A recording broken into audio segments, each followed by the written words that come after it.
Ah, hoje eu vou falar para vocês sobre privacidade, anonimato e estratégias de proteção online. O meu intuito aqui, antes de mais nada, é sempre pensando em dificuldades que eu tive quando eu estudei essas coisas e pensando em deixar as coisas mais fáceis para quem deseja estudar essas coisas hoje, para os iniciantes. Meu nome é Ana Clara Vecchia. Eu trabalho com desenvolvimento de software e eu sou formada em segurança da informação. É, os primeiros pontos que eu vou falar aqui para vocês, primeiro eu vou fazer algumas definições, o que é privacidade, o que é anonimato. Eu quero provar para vocês que isso é importante, espero que vocês saiam convencidos. E aí eu vou partir para algumas técnicas, algumas ferramentas, algumas dicas. Pensando em iniciantes ainda, eu quero, antes de começar a falar sobre uma iniciativa que eu faço parte, que é o Chapéu de Palha Hacker Club. Ah, o Chapéu de Palha começou como um grupo que visava reunir alunos, da FATEC Araraquara, e ele foi fundado por nós, alunos da FATEC Araraquara, eu inclusa. A ideia era que a gente não perdesse o contato entre os alunos antigos e os novos, porque eu estava me formando. E aí a gente resolveu montar esse grupo e acabou que ele ficou muito maior do que a gente. Hoje é um grupo gigantesco. Da última vez que eu vi no grupo mais ativo tinha mais ou menos umas 500 pessoas. E eu resolvi falar dele aqui nessa palestra porque justamente ele é uma iniciativa muito legal para você que talvez seja iniciante e queira se aprofundar em assuntos. Ele ficou muito maior que a gente porque no final a gente tem um público muito grande e o nosso maior objetivo é ensinar justamente os novatos, as pessoas que estão no lugar que um dia a gente esteve. E hoje a gente tem uma comunidade muito grande, é um lugar muito acolhedor para as pessoas perguntarem, tirarem suas dúvidas. E a gente tem o nosso CTF, a gente tem o pessoal que resolve os CTFs e ensina quem ainda está meio capenga no conhecimento. Então, se por acaso isso fizer sentido para você, é, vai procurar a gente lá no Instagram, Chapéu de Palha Hacker Club. Lá você vai encontrar todos os links relevantes. A gente tem, às vezes, palestras no Discord, a gente tem WhatsApp, a gente tem é, os posts no Instagram, que é justamente para ajudar os novatos, a gente tem CTF. Dá uma conferida lá e ajuda a gente. Então, vamos lá. Começando com as definições agora. Primeiro de tudo, o que que é privacidade? Quando a gente fala de privacidade, a primeira coisa que a gente tem que ter em mente é que a gente está falando da nossa capacidade de manter controle sobre as nossas informações, seja elas quais forem. Também, privacidade é sobre o direito que você tem de controlar essas informações, como elas vão ser usadas, como elas vão ser coletadas e como elas vão ser acessadas. Hoje a gente tem a LGPD no Brasil, que é a lei que regula a essas questões. Porém, como toda lei, ela tem lá seus furos, e esses furos eles acabam dando brecha para as políticas de privacidade, que são é, aquelas políticas que a gente nunca lê, porque elas são gigantescas, elas são complexas, e elas que vão ditar o que exatamente as plataformas podem fazer com os nossos dados ou não. É, uma analogia aqui da privacidade é, por exemplo, quando você chega na sua casa, todo mundo sabe que você mora ali, é o seu endereço, mas quando você chega na sua casa, você fecha a sua porta e dali para dentro você está na privacidade da sua casa. Nesse contexto, a gente sabe quem é você, mas a gente não sabe exatamente o que você está fazendo.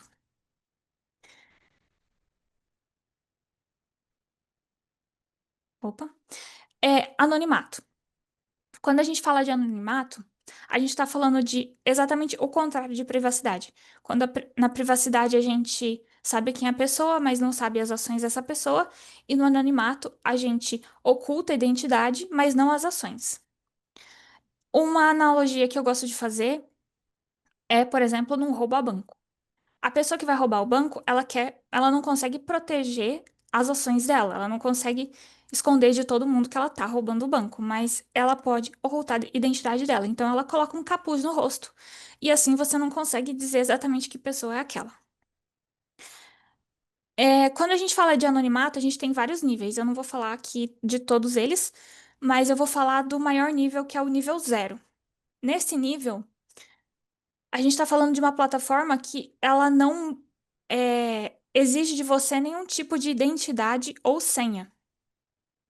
Esse nível zero, apesar de ser o nível mais alto, ele tem muitos críticos que falam que não é exatamente anonimato suficiente. Porque quando se fala de anonimato, pode ser que você não busque a identidade de uma pessoa, você não armazene a identidade de uma pessoa, mas você consiga dizer quem exatamente é ela por outros meios. Então, voltando lá para o nosso exemplo de roubar um banco. Vamos supor que essa pessoa que roubou o banco, ela colocou uma máscara no rosto para ocultar a identidade dela, mas ela tem uma tatuagem no braço. Essa tatuagem ela é muito específica. Então, talvez você possa buscar quem é o artista que fez essa tatuagem e a partir daí descobrir quem é o dono do braço. Ou você pode simplesmente pensar que se você achar a pessoa que no braço tem aquela tatuagem, você consegue achar quem roubou o banco. Então, um detalhe que essa pessoa que roubou o banco deixou de fora pode ser o suficiente para a gente determinar a identidade dela, mesmo que a identidade dela tenha sido ocultada. Ah, isso é importante porque quando a gente fala de é, tanto os sistemas operacionais quanto a internet, a gente tem dados que são coletados em várias camadas por várias entidades. Então, permanecer anônimo não é um negócio muito simples de se fazer.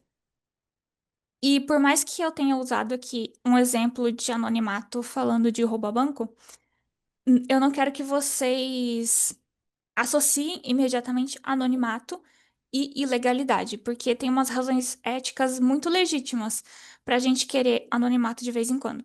Então, por exemplo, vamos supor que você tem um trabalho que exige que você faça uma separação muito clara do seu trabalho e da sua vida pessoal.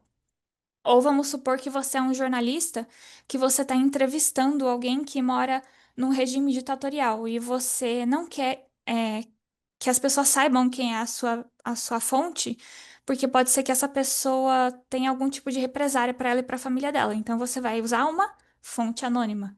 Então, anonimato, ele tem razões muito éticas e muito legítimas para se fazer, não só associado à criminalidade. Aqui, quando a gente fala tanto de anonimato quanto de privacidade, a gente tem, eu separei em três categorias que a gente tem que se preocupar. A primeira é vigilância governamental. Então, aqui eu coloquei um exemplo recente, eu quero trabalhar sempre com exemplos recentes, que é esse artigo que eu peguei da Wired, do dia 3 de outubro, que é uma notícia que aqueles agentes do governo americano, o ICE, ah, é, que eles pegam imigrantes para fazer deportações, eles estão querendo construir um escritório para vigiar 24 horas por dia as mídias sociais para procurar pessoas para deportação. É um exemplo muito claro de vigilância governamental, porém, tem outros, muitos por aí. E não só nos Estados Unidos, em muitos países. A gente também tem que pensar em espionagem corporativa, que é o que a gente já está acostumado de rastreio de anúncio. As plataformas fazem perfis comportamentais das pessoas para vender. Então, a gente tem aquele documentário que chama O Dilema Social, que tem uma frase super icônica que eles dizem: se você não está pagando pelo produto, então o produto é você.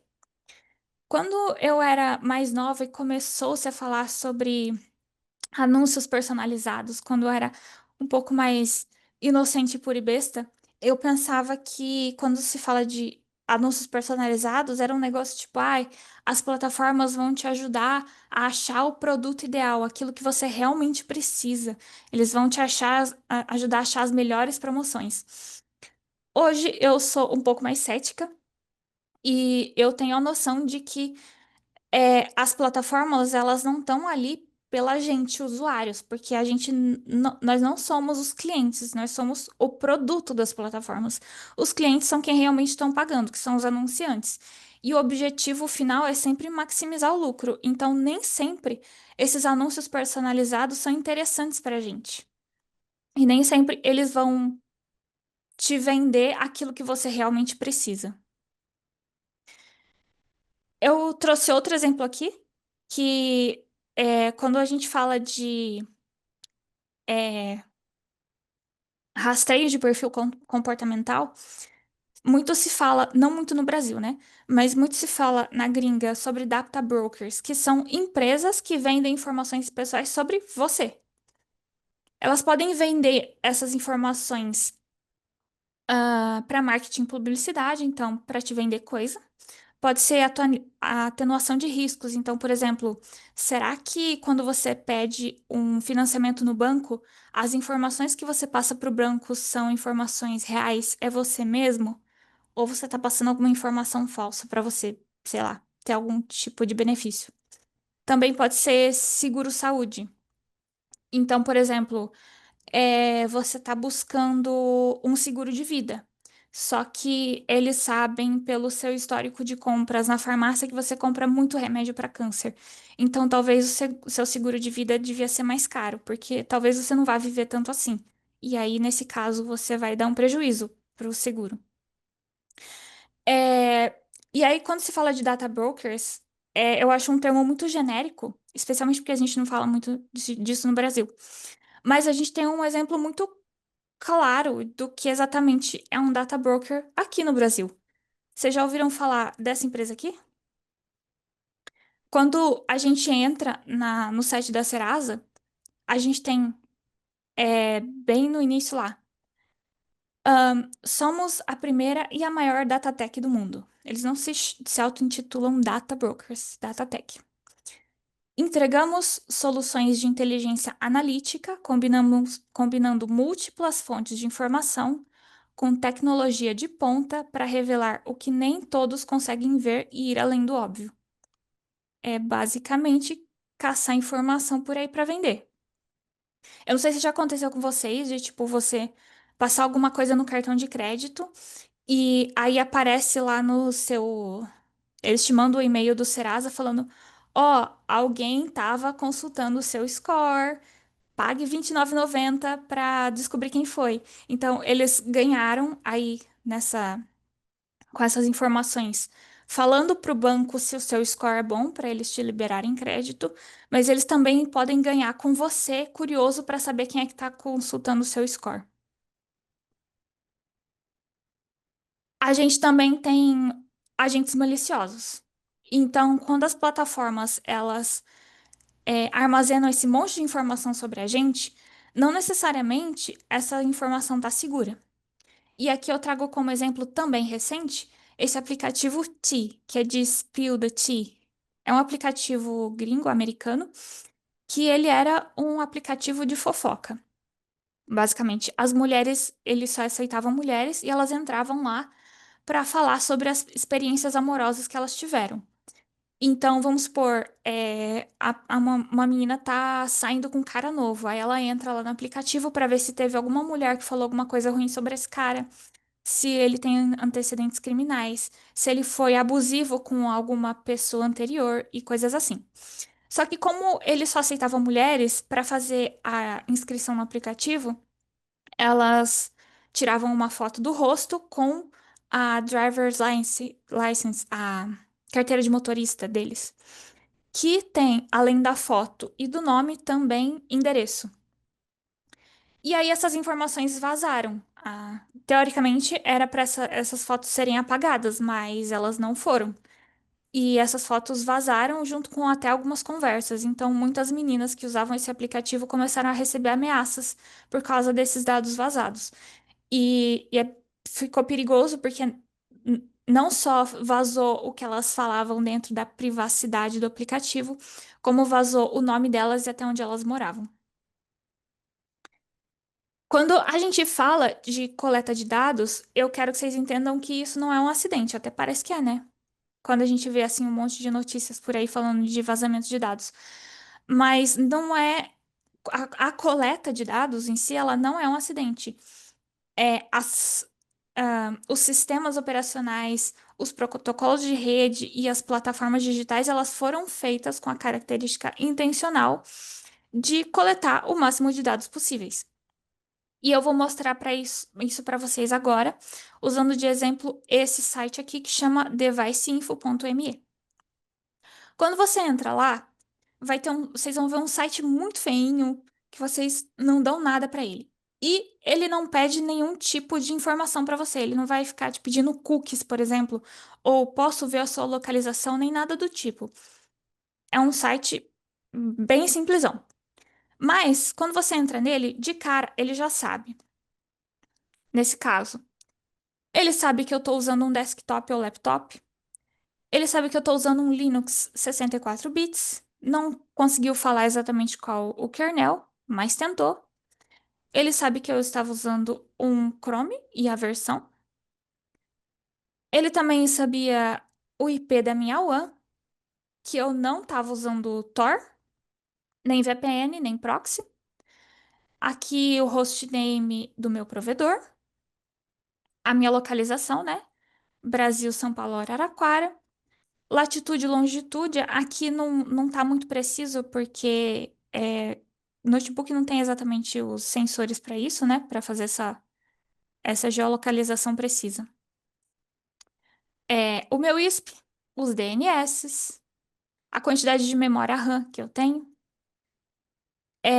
o número de cores da minha CPU. A arquitetura ele não tentou, ele não conseguiu descobrir, mas ele tentou. A porcentagem da minha bateria e que está carregando.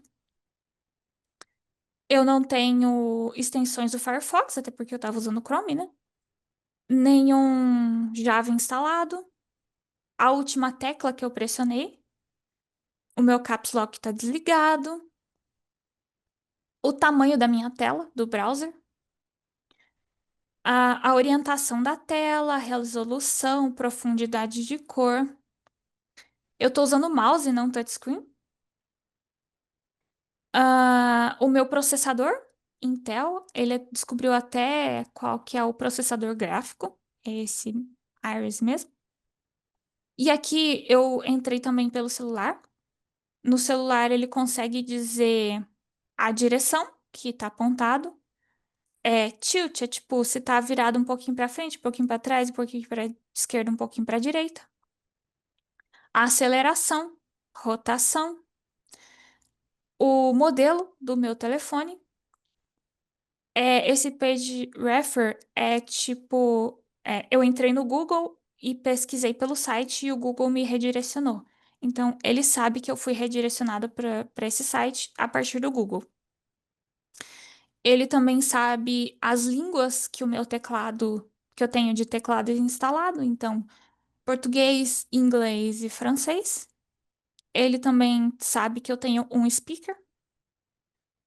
A quantidade de fontes que meu celular tem instalado, eu tenho 35 fontes. E isso aqui só é mostrando as coisas mais interessantes. Tem uma lista gigantesca. Tá.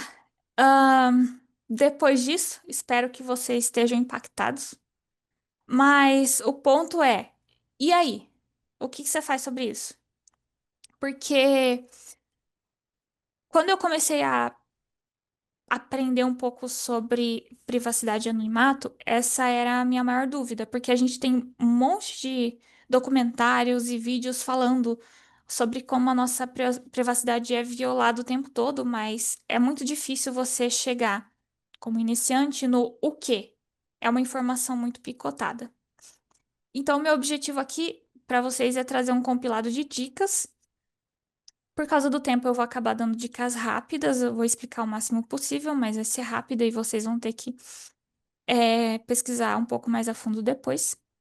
Eu quero que vocês tenham em mente que, quando se fala de segurança, quanto maior a segurança a gente tem, menor a usabilidade. Isso significa que quanto mais coisas que você colocar para melhorar a sua segurança do dia a dia, mais chato vai ser usar. E também, o mais importante de tudo é que a gente tem que escolher o nosso nível de exposição aceitável para cada situação. Então, pode ser que você use todas essas dicas ou nenhuma delas, mas é um negócio que você tem que escolher fazer e não simplesmente ir acessando tudo assim sem saber o que está acontecendo. Eu dividi em três níveis de proteção, e aí vocês vão perceber que quanto o nível um e o nível 2 são um pouco mais de boa, enquanto o nível 3 não é um negócio que se faz todo dia. Então vamos começar aqui pelo nível um, limpando o nosso rastro digital. A primeira coisa que eu quero falar é sobre cookies de terceiros. Quando se fala de cookies, primeiro, né? O que é cookies? Cookies são registros que vão. É tipo um arquivo, um arquivinho que é salvo no seu computador sobre um site que você visitou. E é uma informação de preferência. Então, por exemplo, se você gosta que um site esteja no modo escuro, ele vai armazenar um cookiezinho lá no seu computador dizendo essa pessoa quer modo escuro. Ou quando você entra num site que você não precisou de usuário e senha, ele te deixou logar direto. Isso também é um cookie. Só que tem o cookie de terceiro, que não é sobre o site que você visitou. Ele é um cookie de outro site, ou mídia social, ou empresa de publicidade, que ele vai estar ali no cantinho, rastreando as suas atividades online e mapeando o seu comportamento de navegação para depois te vender alguma coisa. E aqui a gente chega naquele nível zero de anonimato que eu falei, porque o cookie de terceiro ele não vai te identificar como usuário ou como pessoa. Ele tá ali para analisar o seu comportamento. Só que, de novo, pode ser que não seja uma coisa muito interessante para você, porque nem sempre aquilo que eles estão te vendendo pode ser interessante. E aí eu trouxe aqui para vocês verem o que exatamente é um cookie, porque a gente não vê eles no dia a dia, não é um negócio muito tangível. Eu entrei aqui no Mega Curioso, que foi o primeiro site que eu lembrei que tinha propagandas assim do lado. E aí eu fui em inspecionar, ali em Application, Cookies. E aí a linha azul, vocês podem ver que a gente tem o site da Temo. E para cima, a gente também tem da Amazon. Aqui só pegando o que é mais conhecido, né? E aí, o que que o site da Amazon tá fazendo no Mega Curioso?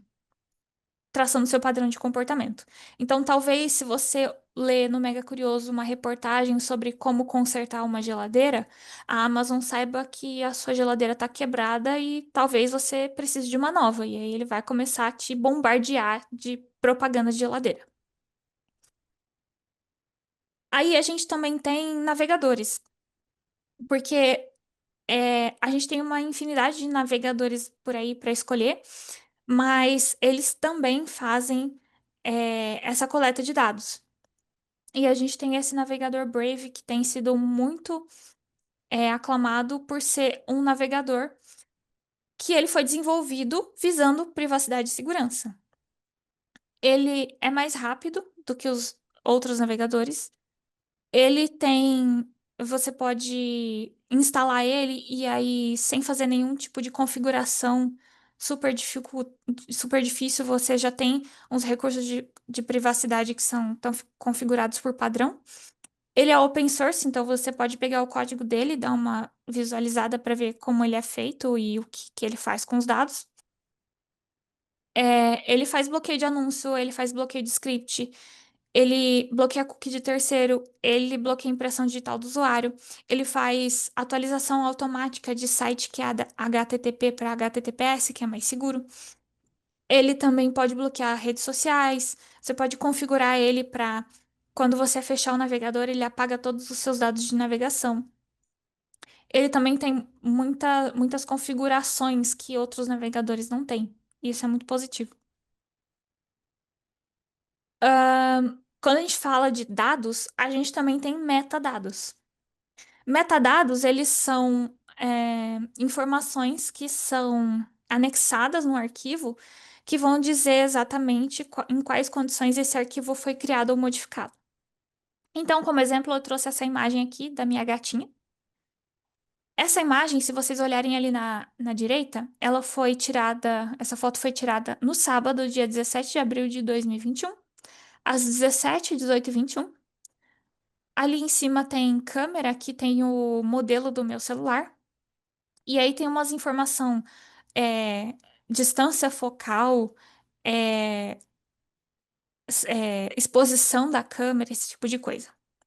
Esses metadados, eles podem ser uma coisa muito positiva, porque eles podem te ajudar a comprovar a autenticidade de um arquivo. Então, vamos supor que você tirou uma foto e você quer provar que aquela foto foi tirada naquele local específico. Você pode configurar lá no celular para anexar, é, geolocalização na foto. E esses dados de distância focal, essas coisas, elas podem ser usadas em perícia para comprovar essa autenticidade. Só que esses metadados também podem ser usados como ferramenta de rastreio. Ali na janela de detalhes, a gente tem latitude e longitude dessa foto. E aqui eu borrei porque, como foi tirada no celular, ela diz exatamente onde essa foto foi tirada. Acho que deve ter 1,2 m de margem de erro. Você pode deletar esses metadados dos seus arquivos. E aí eu trouxe essas ferramentas aí, Exif Eraser do Android e Exif Tool. Quando a gente fala de mídias sociais, quando você faz o upload de um arquivo, eles apagam hoje em dia esses metadados. Algumas redes sociais antigas não apagavam. Eu lembro que Google Mais não apagava, mas ninguém usava o Google Mais, então tá tudo certo. Mas então uma pessoa de fora, ela não vai conseguir pegar uma imagem sua para olhar os metadados. Porém, a rede social vai. O que que elas fazem com esses metadados? Não sei. Aí fica para sua consciência.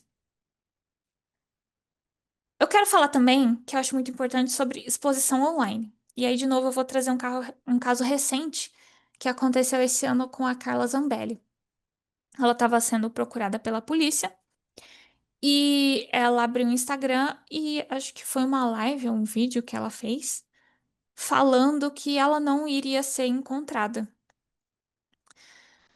Só que, se você olhar na segunda foto ali perto do pescoço dela, a gente tem uma placa de stop, escrito stop. Então, se a placa tá escrito stop, provavelmente ela tá num país de língua inglesa. Também no cantinho ali a gente consegue ver algumas palmeiras, o que indica litoral. Atrás dela tem uns prédios que eles têm uns formatos bem diferentões, né? Bem característicos. Então, talvez se você jogar isso daí no Google, você consegue descobrir que prédios são esses. E também atrás dela, no meio do vídeo, eu acho que passou um carro com uma placa muito característica de placa de carro dos Estados Unidos. E eu trouxe isso para vocês porque isso se chama GeoCint. Sem nenhuma informação, um youtuber conseguiu identificar onde exatamente ela estava. Isso é um alerta pra gente porque a gente tá numa época de FOMO, né? Fear of Missing Out. Todo mundo quer postar muita coisa, muita foto, muito sobre o seu dia a dia. E a gente não precisa, porque a gente nunca sabe quem é a pessoa que tá vendo essas fotos. E por mais que a gente não seja uma celebridade ou alguém de alta relevância, isso pode ser usado contra você em coisas muito menores. Por exemplo, se você posta uma foto de onde você está em tempo real, você está na pizzaria. Então eu sei que a sua casa tá vazia e se acontecer um assalto, você não daria tempo de você chegar. Então, assim, evitar a exposição online é uma coisa muito importante, porque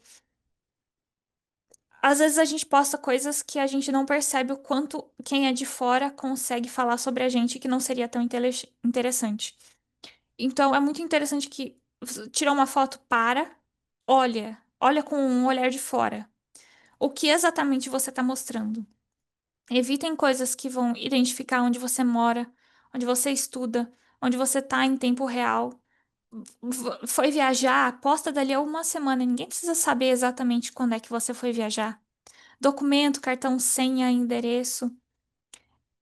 Posicionamento político também é uma coisa meio controversa, porque pode ser que hoje seja ok, mas pode ser que lá na frente não seja. A gente tá vendo muita gente que postou memes por aí chamando o Trump de Fanta laranja, e agora eles não estão conseguindo entrar nos Estados Unidos. Então, é uma coisa a se considerar. E também detalhe de rotina. As pessoas às vezes postam muito detalhe de rotina. Eu já vi isso acontecendo de pessoas que eu conheço postando foto de embalagem de comprinha, sabe? E aí com o endereço certinho, o bloco, o número do apartamento e tal. Então isso acontece mesmo, as pessoas fazem. Se você é uma das pessoas, pare, por favor. A gente tem um negócio muito interessante que é gerenciador de senhas. O gerenciador de senhas, ele faz mais ou menos o que um browser já faz pela gente, que quando você vai entrar num site, ele fala, você quer salvar essa senha? E você vai lá e salva. Só que esse banco de dados do browser, ele pode ser roubado. E por mais que esse banco de dados seja criptografado, não é uma criptografia lá muito boa. Eu já vi isso em primeira mão porque eu já consegui descriptografar o meu arquivo de senhas do Firefox. E eu estava no primeiro ano da faculdade, nem criptografia eu sabia. Eu peguei um código da internet e apliquei, fiz umas modificações lá e eu consegui descriptografar as minhas senhas. Então, o gerenciador de senhas, ele vai te dar é, alguns benefícios. Então, em vez de você salvar todas as senhas no navegador, você vai salvar em um outro lugar, tipo num cofre de senhas, e aí, para acessar esse cofre de senhas, você vai precisar de uma senha só. Eu li em algum lugar alguma coisa tipo, uma pessoa em média precisa ter mais ou menos 200 senhas para se preocupar. 200 senhas é muita coisa. Então, num cofre de senhas, você só se preocupa com uma senha para abrir todas as outras. As criptografias dos gerenciadores de senha são bem melhores. E tem alguns até que eles te sugerem senhas fortes, que são letras e números todas embaralhadas, para você nem precisar criar a senha. Porém, isso tem um problema porque é, geralmente eles criam essa senha usando algoritmos pseudo-aleatórios. E se esse algoritmo for pseudo-aleatório e tiver algum tipo de falha, é, alguém poderia conseguir. Eu não vou falar quebrar a senha, quebrar a criptografia, mas tipo, prever qual é o padrão de senhas que ele tá te dando para salvar, sabe? Então talvez não seja muito interessante essa parte. Mas, inclusive, sobre senhas. É mais interessante você ter uma palavra longa, tipo uma frase, em vez de você pensar em palavra de password, você tem uma palavra, desculpa, uma frase muito longa que é muito mais fácil de lembrar do que letras e números e é, letra maiúscula e letra minúscula. Enfim. A gente também tem algumas extensões de navegador que são muito interessantes. Então, extensões são aquelas ferramentas que você pode instalar extras do seu navegador, mas por favor, quando você vai instalar uma extensão, pesquisa sobre ela antes e instala sempre de dentro do site do seu navegador. Então, por exemplo, se você usa Firefox, procura o site da Mozilla. Se você usa o Chrome, usa a loja do Chrome. Essas duas que eu tô trazendo para vocês, a Disconnect e o Ghostery, ela é interessante porque ela bloqueia anúncio, ela bloqueia aqueles pop-ups chatos que ficam na sua frente, cookies e também algumas outras formas de rastreio. Eles têm suporte para vários browsers, um deles, agora eu não sei qual é, tem suporte até para o Chrome no celular. Eles vão bloquear as tentativas de rastreio que os sites tentam fazer. E tem uma coisa muito interessante que é whitelist e blacklist. Então, tem alguns sites que o rastreio deles é até interessante. Por exemplo, é interessante que o seu banco saiba em qual é a sua localização, né?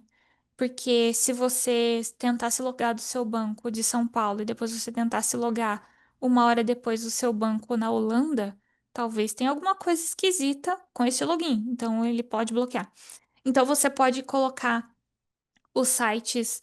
Esse daqui eu permito rastreio, e esse daqui de jeito nenhum. que são esse whitelist e blacklist. E aqui vamos fazer propaganda de uma extensão brasileira, o Lobo Guará. Ele bloqueia sites maliciosos. Então, se você entrar no magazineluiza.co, ele vai ver que aquilo não é um site oficial e vai bloquear. Então você não precisa ficar se preocupando se a URL que você clicou é válida e tal. Isso aconteceu comigo, esse do Magazine Luiza, há uns tempos atrás. Eu não estava sendo muito cuidadosa porque eu não queria realmente comprar. E, por sinal, eu fui redirecionada pelo Google. Então, eu adoro isso. A gente tem métodos para proteger o nosso e-mail.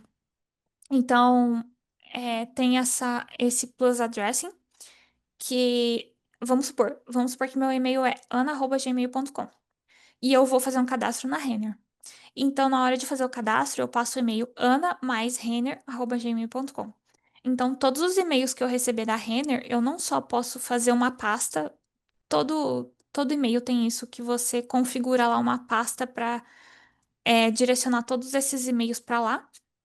Como se tiver um vazamento de dados, e eu receber de ana_renner@gmail.com o e-mail da CIA, tem coisa errada. Mas também talvez eu não queira colocar esse e-mail em risco desse jeito. Eu não quero que esse e-mail esteja em vazamento de dados. Então eu posso usar um alias. Então eu coloquei um exemplo aqui de um Mossmail. Se você entrar no site da Mozilla, você faz um cadastro do seu e-mail e ele te dá tipo um apelido do e-mail. Então aqui eu simulei o que seria um Mossmail, esse 2DFGCH e tal. Então você passa para os lugares este endereço. O e-mail deste endereço, ele vai ser redirecionado para ana@hotmail.com. Normalmente você vai receber ele. Só que se tiver algum tipo de vazamento de dados, o seu e-mail real, ele não vai ser descoberto, não tem como ele ser descoberto. E também, se por acaso o lugar que você passou esse alias de e-mail começar a te mandar um monte de spam, você pode simplesmente cancelar o cadastro do alias de e-mail e aí você para de receber os spams. Olha que lindo. Maravilhoso. E a gente também tem e-mails descartáveis e telefones descartáveis. Aqui eu coloquei dois exemplos de lugares que vocês podem dar uma olhada. Eu não acho uma solução muito viável porque não é muito lugar que ele aceita e-mails. Mais telefones descartáveis, e-mails até dá. Telefones descartáveis, por exemplo, eles não funcionam em redes sociais, porque na rede social, o telefone descartável é usado por muitas pessoas e a rede social ele quer um telefone único, então ele vai bloquear esse número de telefone. Não que eu tenha tentado fazer alguma rede social com telefone descartável, me disseram. Quando, quando se fala de aplicativo de mensagens. Eu sei que no Brasil, e aí eu tô falando da parte de você tem que escolher, é um trade-off, você tem que escolher o seu nível de privacidade. Aqui no Brasil, a gente usa quase que totalmente o WhatsApp, qualquer coisa é o WhatsApp. Porém, o WhatsApp, ele vai compartilhar nossos dados com agência de inteligência. Ele não é criptografado por padrão. Ele não é open source, você não consegue ver o código dele. Ele coleta dados do usuário, então compras, informações financeiras, localização, informação de contatos, os seus contatos e dados de uso. Ele não vai fazer a criptografia de metadados e ele envia dados do usuário ou metadados a empresas terceiras. Aqui eu coloquei três exemplos. O Telegram seria um intermediário, mas o aplicativo que é mais bem falado nesse quesito é o Signal. Tanto que até tem alguns casos de pessoas fazendo coisa errada nesses aplicativos, mas eles não vão compartilhar os seus dados com a agência de inteligência, ele vai criptografar tudo, é open source, faz encriptação de metadados e ele vai enviar para empresas terceiras o mínimo de informação possível, que é só o seu número de celular, que é obrigatório para o cadastro.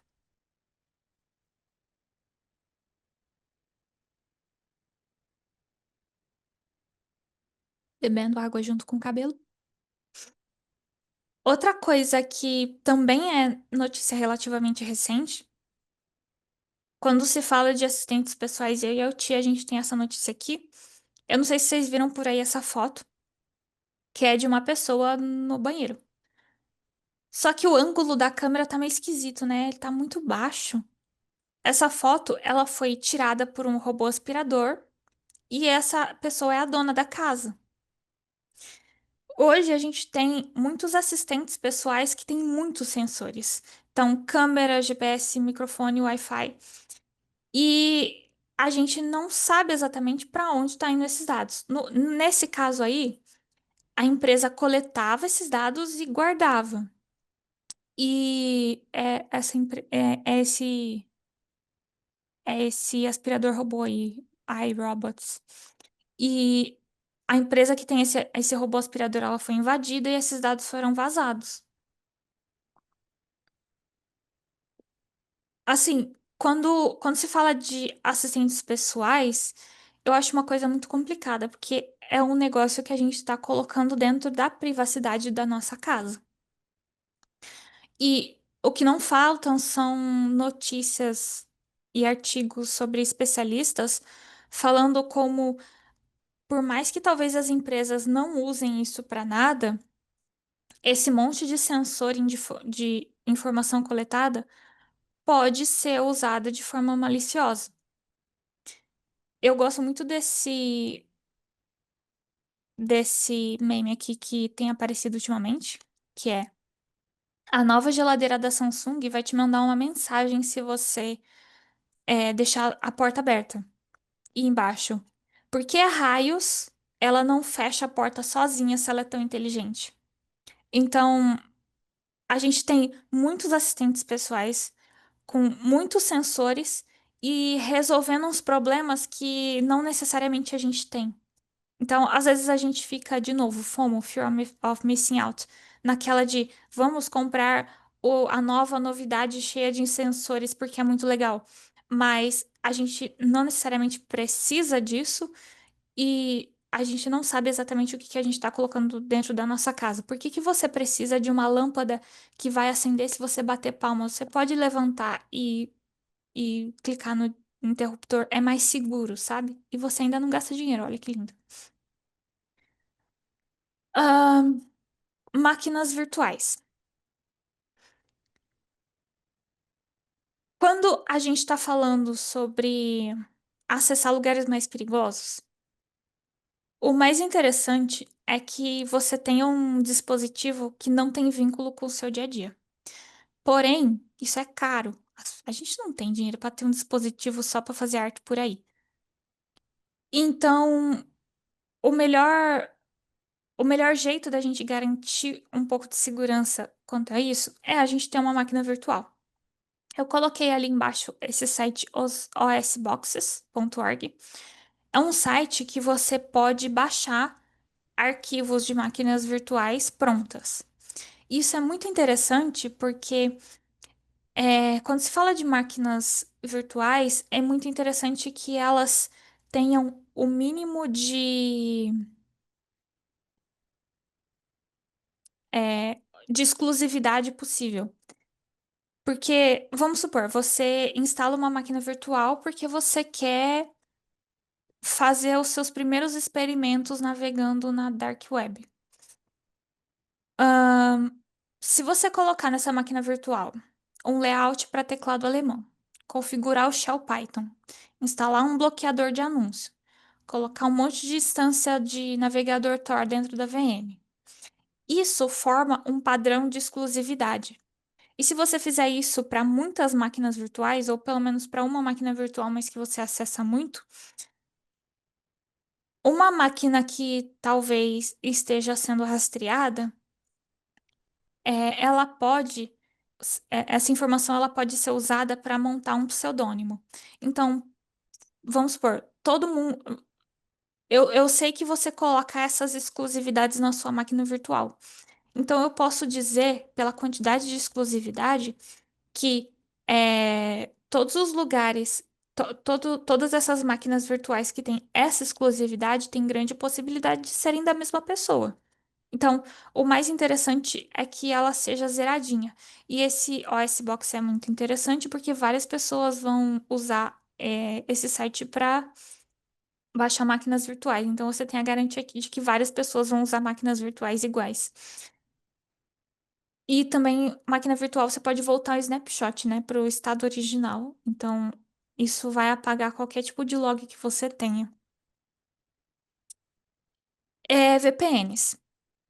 Quando se fala de VPN, a gente tem aquela definição de rede de tunelamento. Eu não gosto muito dessa definição porque ela não é muito é, amigável para uma pessoa que não tem um conhecimento maior de redes. Então, eu trouxe aqui um exemplo. Vamos supor que você quer sair da sua casa e ir para o trabalho. Você vai pedir um Uber, você vai para o trabalho de Uber, mas você não quer que o Uber saiba ao mesmo tempo onde você mora e onde você trabalha. Então, o que que você vai fazer? Você vai sair da sua casa, pedir um Uber para um lugar intermediário, no meio do caminho. Quando você chegar nesse lugar intermediário, você vai pedir outro Uber para ir para o seu trabalho. Esses dois Ubers, eles nunca vão saber, eles precisariam se juntar as informações, os pedaços de informação que eles têm, para saber exatamente onde você mora e onde você trabalha. A VPN é tipo isso. Ela vai ocultar o seu IP inicial.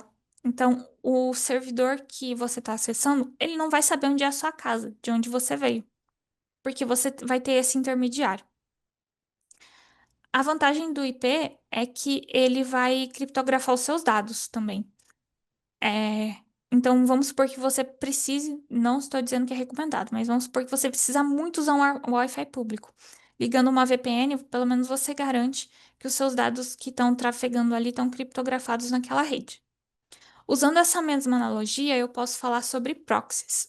A diferença entre proxy e VPN é que o proxy ele vai atuar mais na camada de aplicação, que aqui eu estou falando sobre camada OSI. E a VPN é mais geralzona. E vai ser um gateway intermediário entre o cliente e o servidor. Então, ali na imagem à direita, a gente tem o seu computador, o proxy no meio e o servidor. A única coisa que o servidor sabe é que a requisição veio do proxy. O que ela não sabe é que o proxy é o intermediário para você. Também tem que tomar cuidado, porque se o proxy não for confiável, ele pode fofocar sobre quem é você. Então, quando você está usando proxy e VPN, é muito importante que você tenha um servidor confiável que não vão fofocar sobre as suas informações. Ahn, Emendando o proxy, eu posso falar também de proxy chain, que é muito usado. A primeira vez que eu ouvi falar de proxy chain foi dentro do navegador Tor, para fazer a configuração lá. Basicamente, ele pega essa tecnologia de proxy e ele coloca um atrás do outro. Então, em vez de você ter um Uber intermediário entre a sua casa e o seu trabalho, você vai ter três. E aí, esses três Ubers, eles precisam se juntar, os três, compartilhar informação para saber exatamente onde é a sua casa e o seu trabalho. E também, se um desses Ubers, nesse caso, né, um desses proxies, ele não for confiável, ele vai saber só um pedacinho da informação e não a informação toda. A gente tem também e-mail seguro. Então, se você não quiser usar um alias de e-mail porque você não acha que é seguro o suficiente, a gente tem o Proton, que é muito famoso porque ele vai criptografar os dados no seu computador. Então, antes de chegar no servidor do Proton, ele já chega criptografado. Eles não sabem exatamente o que você está passando ali. O único cadastro que ele exige é um e-mail, mas ele vai armazenar só a hash do seu e-mail, então ele não vai saber exatamente qual é o seu e-mail, ele vai saber só um texto aleatório que representa, que a hash você não pode voltar, né? Ele tem sede na Suíça. E a Suíça, ela não faz parte do Five Eyes, que é um grupo de compartilhamento de informação de segurança nacional. Então, o governo não tem obrigação nenhuma de solicitar dados para Proton para compartilhar. Então é por isso que ele é muito usado para anonimato mesmo. A gente tem sistemas operacionais ao vivo, que o que são esses sistemas operacionais ao vivo? Você consegue instalar um sistema operacional em uma pendrive. Essa pendrive, ela é portátil, então você pode usar ela em vários computadores e aí você vai ter o seu sistema operacional nesses vários computadores. Nesse caso aqui que eu tô trazendo, que é o Tails, ele obriga que todo o tráfego de rede passe pelo Tor. Então ele vai esconder muito bem exatamente a sua origem. Ele também, todo o armazenamento persistente desse sistema é todo criptografado. E uma vez que você tira a pendrive do computador que você está usando, todos os logs temporários que normalmente seriam armazenados no sistema operacional, eles são apagados. E aí você tem um sistema operacional zeradinho de novo. Bom, ah, eu falei sobre muita coisa aqui, de um jeito superficial. Eu gostaria de ter dado muito mais exemplos e dado muito mais explicações, mas a gente tem tempo. Eu espero que isso seja o pontapé inicial para vocês começarem a pensar sobre a sua privacidade diária e também um pontapé inicial para vocês começarem a pesquisar mais sobre isso.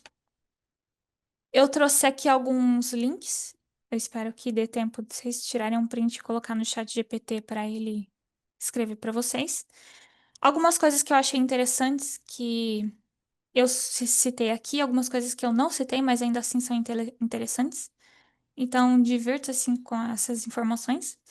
E eu também queria deixar de dica este livro aqui, que foi, eu não sei se este livro aqui, Aprendendo a Ficar Anônimo na Internet. O autor é um indiano, então eu não vou falar o nome dele, mas esse livro foi o meu pontapé inicial nesse mundo de privacidade e anonimato, então se vocês puderem adquirir, seria muito interessante. E muito obrigada, gente.